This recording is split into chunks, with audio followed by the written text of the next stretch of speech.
Hi, welcome back to Wild Geese. We still don't have intro music. Sorry about that. I'll get around to it someday. I know it's insane. It's been weeks now and I still haven't found any, but it will happen, I promise.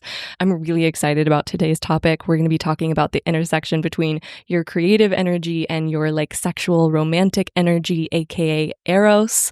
And I feel like I'm probably going to be referring to and saying the word eros quite a lot. So just to establish what we're talking about right at the beginning, Audre Lorde has an essay called The Uses of the Erotic as Power. And there's a little section where she kind of defines what we're talking about really well. She says the very word erotic comes from the Greek word eros, the personification of love in all its aspects, born of chaos and personifying creative power and harmony. When I speak of the erotic, then, I speak of it as an assertion of the life force of women, of that creative energy empowered, the knowledge and use of it which we are now reclaiming in our language, our history, our dancing, our loving, our work, our lives. And first, I want to give you a little bit of an insight into what led me in the direction of being kind of obsessed with this topic. So a couple months ago, you might remember, if you've been listening to Wild Geese for a while, I had a whole episode that was just about my New York City dating experiences. And that was the first episode back after a very long hiatus. I hadn't put out an episode in, I think 4 months. I don't know. And when people would ask me why I had taken such a long break, I would be like, well, it's because it's summer and I don't want to turn off my AC and my AC is really loud. It's hard to record with that. But really, that was just an excuse. Really, what was happening was that I was pouring all of my energy, quite literally all of it, into dating, which I'm almost embarrassed to say, but I'm also not, because it was my first time being single as an adult woman in New York City, and I was just having fun. I actually launched this podcast for the first time very soon after a breakup from a long-term relationship. And it was a creative project that was really lovely that I poured into that helped me have something else to think about during that time, right? But then I remember one day sitting on the train to New Jersey with my friend Becca, and we were just talking, and I was like, I am so excited to have a crush again. And I don't know if you've ever felt this. I know some people are like, why would you want to have a crush? Having a crush is the worst experience ever, blah, blah, blah. But when you've gone so long without that sort of new feeling with a person, it is so exciting to think about those first moments of excitement and first moments of attraction with a person. It makes me think of a video that Ruyi put on TikTok where the caption was, "Why Desiring Desire is About Creativity." And I remember being very struck by that title. But basically, she was talking about how a while ago she got kind of obsessed with people who had humiliation kinks, trying to understand why they have a humiliation kink. And so she put out this call on Twitter, basically being like, hey, if you have a humiliation kink, I want to talk to you about why. I want to talk to you on the phone. And she got a yes from somebody who agreed to talk to her on the phone about it. And as she was talking to this guy, he was saying how he really likes to be denied things that he wants because it makes him want it more. And that just made her realize that the state of desire itself is desirable. And she ends the video by saying, having a crush will bring you places that you would not go with a gun under normal circumstances. So desiring desire is desiring for motivation, for purpose, for conviction, for dedication.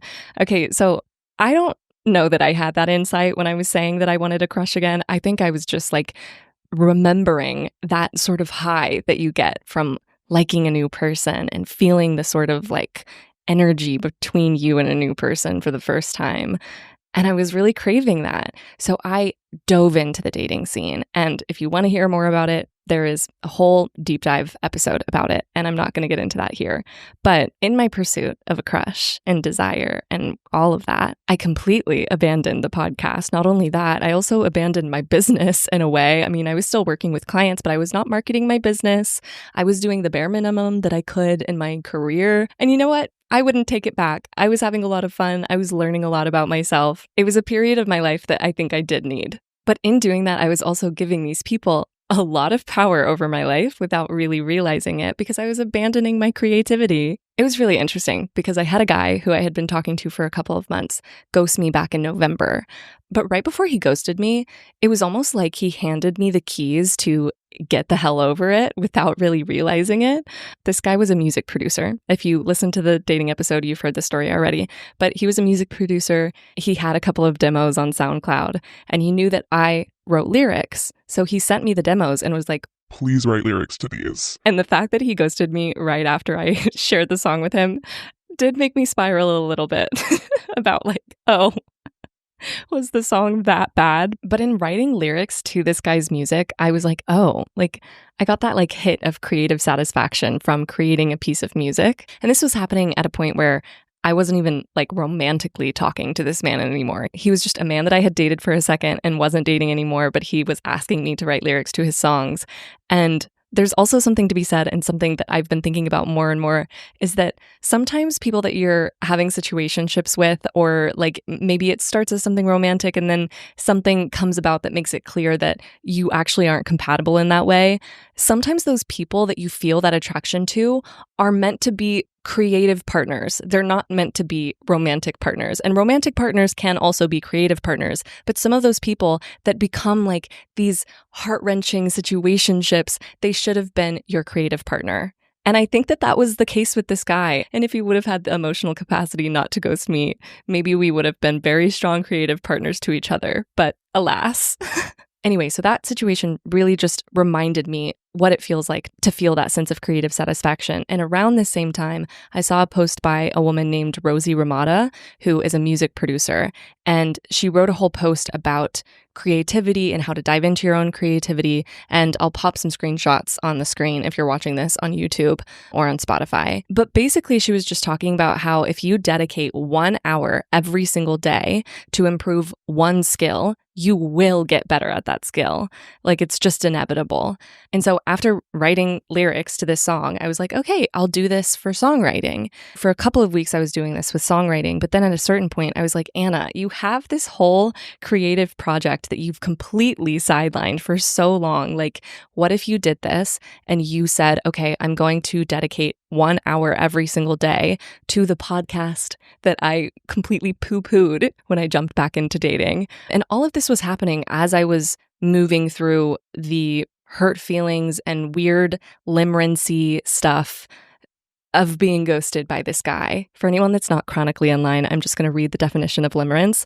Limerence is a state of mind resulting from romantic feelings for another person. It typically involves intrusive and melancholic thoughts or tragic concerns for the object of one's affection, along with a desire for the reciprocation of one's feelings and to form a relationship with the object of love. People are using this term more and more often now, but basically I think of limerence just as those intrusive thoughts that are taking away from your life. It is impeding your ability to be fully present in your day-to-day life. It's an incredibly frustrating feeling.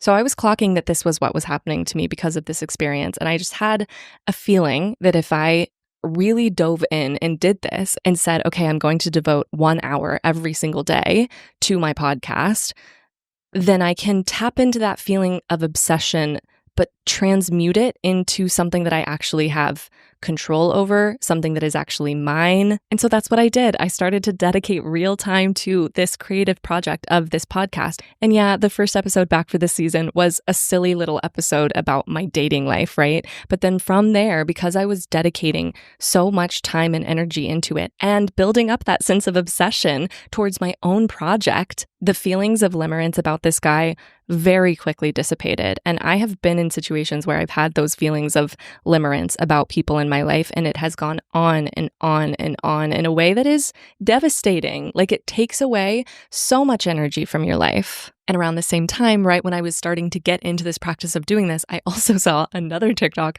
I'm absolutely dying at the fact that all of the sources that I have so far for this video are TikToks, but that's where I was at a couple months ago, okay? These were the things that were spurring this sort of like evolution in me. What a dramatic way to say it, whatever. You know what I mean? This change. The change in me. Anyway, this woman named Vanessa on TikTok, I will have her stuff linked. I'm not sure what her last name is, but it's like Vanessa Life is Art or something like that. After I saw this TikTok, I literally could not stop thinking about it for weeks. So I pulled the transcript and I'm going to be reading some of it. I'm not going to read all of it. So know that I'm like kind of like bopping around the transcript a little bit, but these are her words. So she says, I really do believe that limerence is about art. The minute you start obsessing over male validation is also the same minute that you have abandoned your creativity. There's a relationship, and I really need you to figure that out, because too many people think that this limerence thing that they're engaged in is an honest-to-God defect. Too many people think that there's something wrong with them, and frankly, I find it pathetic to think about this word limerence as if it's some clinical diagnosis. You must do the work. You must take responsibility for the things that have hurt you and the hurt that you've caused other people. I just don't think that you need to abandon your art in order to do that. Patriarchy is a socially constructed value. Patriarchy maintains profit. Within that system, women have to go through an indoctrination camp that teaches them that being picked for a relationship is more valuable than creativity. And within that dynamic, it is more valuable to that system to have a person abandon their art in order to solve or fix or psychoanalyze their heartbreak, to talk about their heartbreak as if it's their fault, as if they failed something, rather than talking about their heartbreak in the way that it is intended to be spoken about, which is that it is sad and very difficult. The way that a poet might talk about their heartbreak, for example. You cannot mistake shaming yourself for the healing process. That's very dangerous stuff. You have plenty of work to do. It's just that you don't need to Google yourself to death to figure out what it is. You need to pick up a paintbrush and return to your canvas. You need to keep writing poetry. You need to allow the depth of your heartbreak and the richness of this life to animate your art. We are the adults now, and if we don't figure this out, we're going to be the narcissistic, unavailable adults that have abandoned us, and it pisses me off that people aren't thinking about it this way. There is nothing wrong with you. You need to create. So this honestly blew my mind when I first saw it. It's been a while since I saw that TikTok, but I think I had never really thought critically about how unhelpful it is to just constantly be thinking, what can I do better? What do I need to do to get out of this attachment style? What is my attachment style? I'm going to take this quiz on this website to tell me what's wrong with me. And I actually, a couple weeks ago, found a Substack called Attachment Theory is White Supremacy. And I'm going to read you a little bit of it here. It says, attachment theory's diagnostics categories, secure, anxious, avoidant, disorganized, function as moral judgments disguised as psychological assessment. The securely attached individual epitomizes the ideal subject, emotionally regulated, autonomous yet connected, and capable of healthy intimacy. This is the neoliberal humanist ideal of white fantasy. Self-sufficient, rational, and stable. Deviation through culture, oppression, or trauma is framed as a deficiency, with survival strategies pathologized as disorders. The function serves not mental health, but power, control, and the flow of life and death. Normalcy becomes a loaded signifier that carries these functions. The subject internalizes the external judgment of dominant systems. It is not the gaze from without that wounds, but the gaze turned inward, embedded in the psyche, policing from within. This creates a paranoid subject, the depressive subject, hypervigilant to perceived deviations from the norm, haunted by the fear of falling short, not just of personal expectations, but of an invisible, ever-present authority. So basically, labeling yourself as anxious or avoidant or disorganized or whatever is actually just a way to police yourself and shame yourself and dig yourself deeper and deeper into this pit of limerence or whatever it is that you're facing. I want to clarify here that I think that it can be healthy to be aware of anxious behaviors, avoidant behaviors, disorganized behaviors, whatever, but I do think that labeling yourself as one or labeling other people as one is where it becomes dicey territory of just making moral judgments on other people. And this impulse that we have to label ourselves as one thing makes it really, really hard to move from one state to another, right? If I identify as a person with an anxious attachment style, then it's really easy for me to be well, that's who I am. I have an anxious attachment style versus no, sometimes I exhibit anxious behaviors and I can become aware of those behaviors and go from there.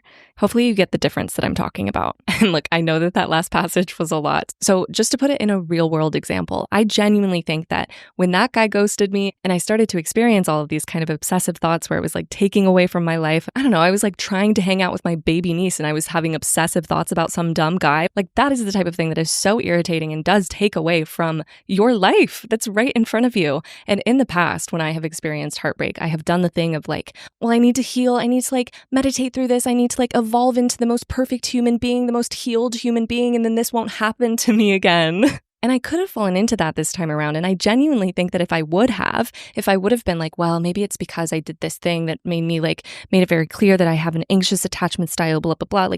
Maybe it was this, maybe it was that, and tried to play detective in my head to become this pinnacle of the healed version of myself. If I would have gone down that route, I think that I still would be trapped in these obsessive thoughts to some degree. And I wouldn't have started this podcast back up again. I wouldn't have tapped into the community that I've tapped into here. And I wouldn't have tapped into the creative energy that I've tapped into with this podcast. This podcast has given me something to think about every single moment of every single day.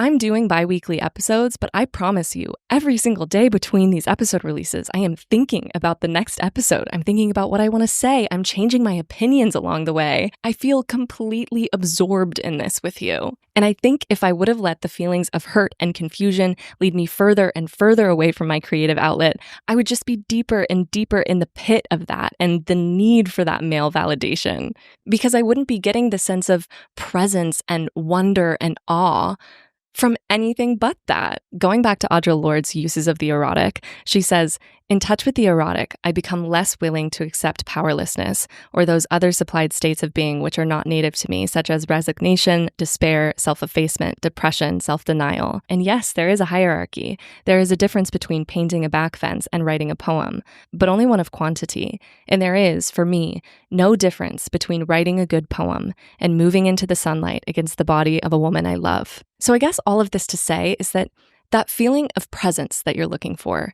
that want to get away from the obsessive thoughts of limerence, or even wanting to get out of your imagination of like building up scenarios of your crush, you can find that in love, and you can find that in art. And you don't have to resign yourself to a life where you're only ever experiencing eros when you are in love. And you don't have to pathologize and shame yourself for your want for love. There's a Substack called Not All Love Stories Are Romances by Soleila, where she writes a whole essay about this idea that I sort of very quickly touched on earlier, about how some of the people that you have an attraction to should actually just be creative partners, and they're not actually meant to be romantic partners. But she wrote something about the intersection of creative and sexual energy that I want to read to you. She says, "At the heart of these connections is the fact that creative energy and sexual energy are two sides of the same coin.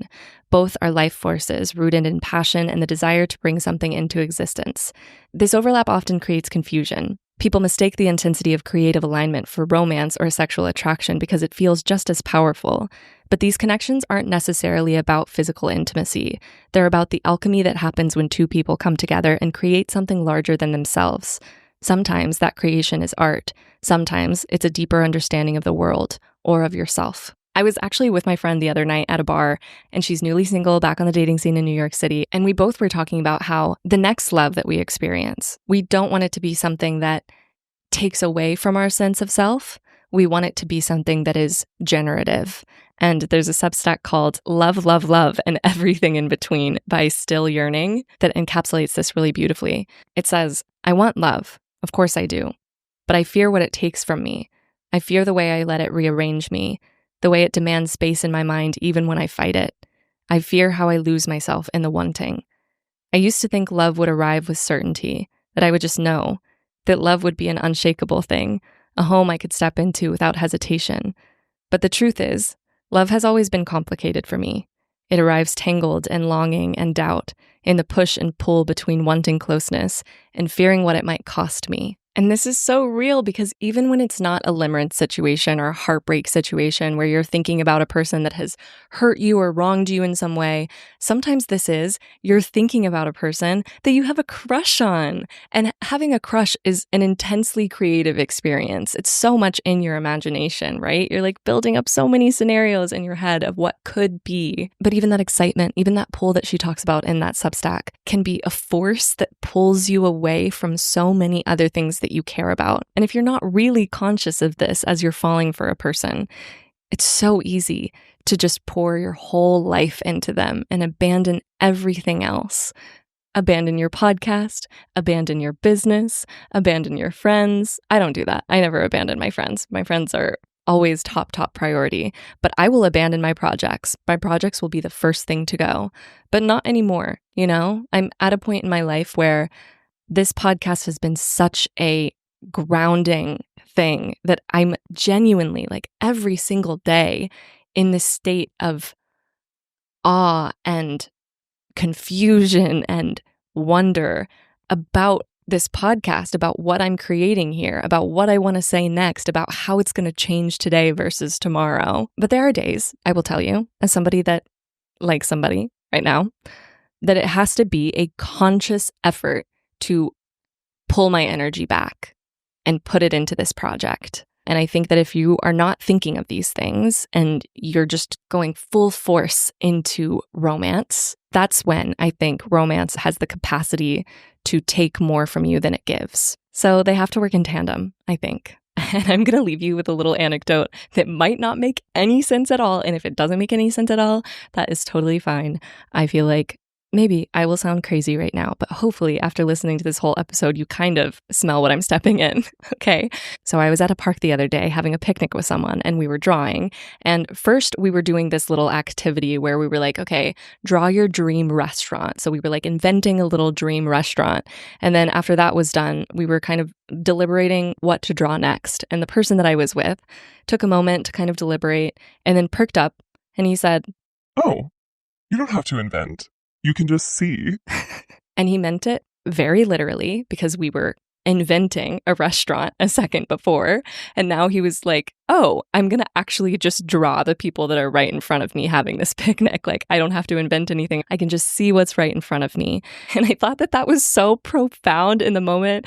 And I didn't really have the words to explain why I felt like it was profound, but it felt like a little piece of poetry just like flopped out of his mouth on accident. But I think I'm thinking about those moments of limerence and those moments of like romantic obsession where you're so in your head and you're thinking like maybe you've just had your heart broken and like going back to the ghosting example, someone just ghosted you and all you can think about is why and going over the last moments with them and like imagining this scenario where they come back and tell you why this happened and all of this stuff. And you're so stuck in that you can't pay attention to what's right in front of you. I think that art is the thing that can help you go from inventing all of that stuff in your mind to being able to just see what's right in front of you and come back into presence. Another example of how this phrase I feel like connects to this topic so well is actually not from heartbreak, but just the amount of time that you spend in your head imagining love. You know, if you're a little freak like me,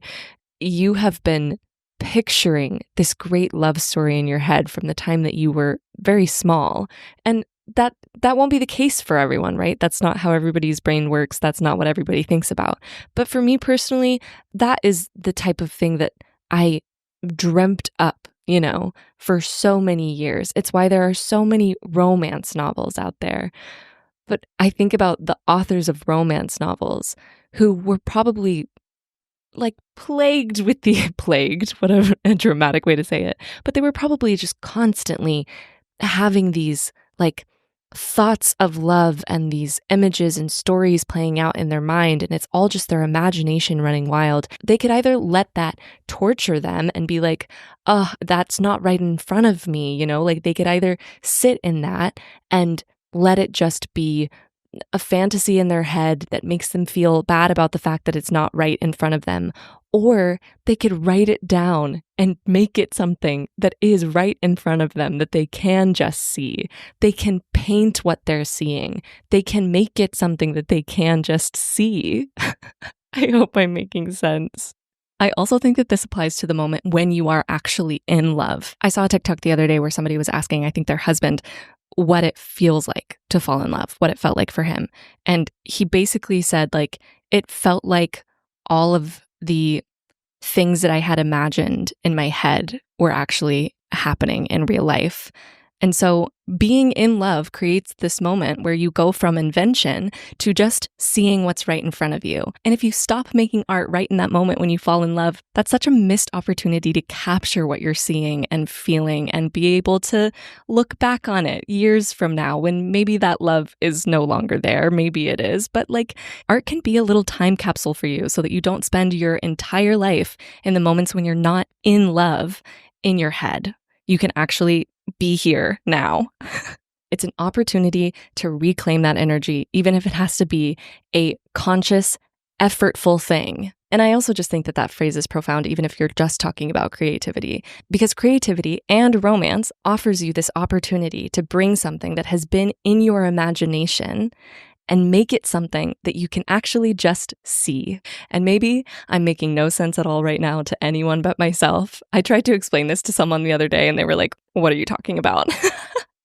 So if I'm making no sense here at the end, hopefully I made some sense at some point in this episode. And if I didn't, oh well. I just keep going back to Ruyi though, because she has so much incredible content about eros and creativity. And she has a video about how crushes are an amazing scenario builder.